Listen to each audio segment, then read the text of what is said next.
ناظرین آداب، ناظرین ڈاکٹر دانش پروگرام سوال یہ ہے کے ساتھ حاضر ہے۔ ناظرین آج کا جو موضوع ہے وہ ہے چند اہم کانسپیرسی یعنی سازشیں اور اس کے ذمہ داران اور اس کا رزلٹ۔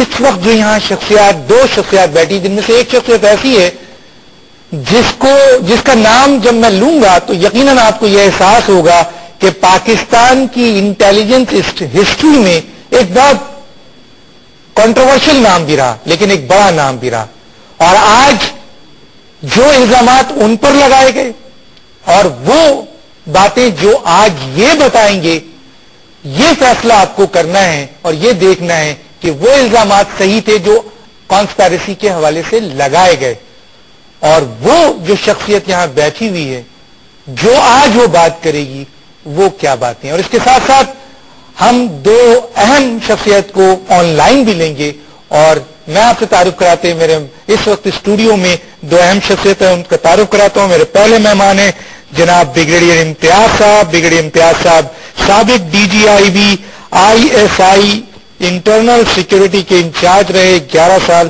آپ کا شکریہ کہ آپ تشریف آئے۔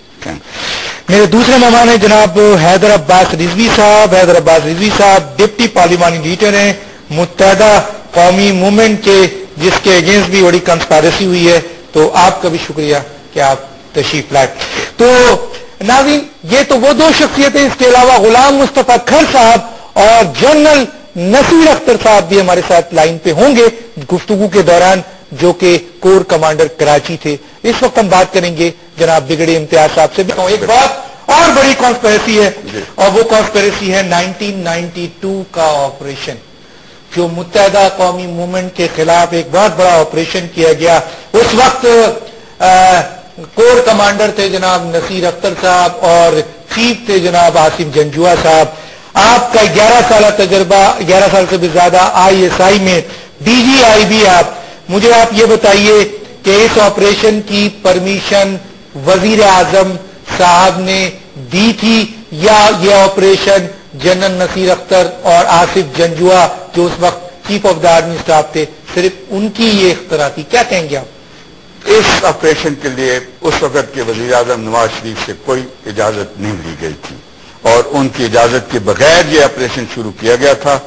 یہ ضرور ہے کہ جب یہ آپریشن شروع ہوا اور NPM نے بھی اپنی آواز اس آپریشن کے خلاف اٹھائی، تو اس وقت انہوں نے یہ معاملہ جو ہے اس وقت کے چیف آف آرمی اسٹاف سے ڈسکس کیا، اور ڈسکشن کے بعد انہوں نے اس آپریشن کو کنٹینیو کرنے کی غالباً رضامندی دے دی۔ تو اس کا مطلب یہ ہوا کہ آپ کے سٹیٹمنٹ کے مطابق جو یہ آپریشن ہوا اس میں کور کمانڈر نصیر اختر اور آرمی چیف نے بغیر وزیر اعظم کے، جو کہ اکارڈنگ ٹو لا نہیں ہے، انہوں نے یہ فیصلہ کیا۔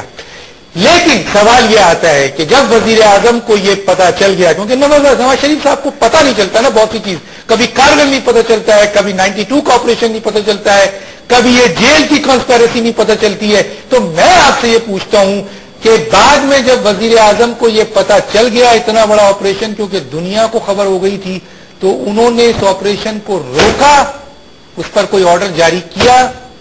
پہلے تو یہ میرے خیال میں نواز شریف صاحب کی سیاسی معصومیت ہے کہ اتنی بڑی چیزوں کی بعض اوقات ان کو علم نہیں ہوتا۔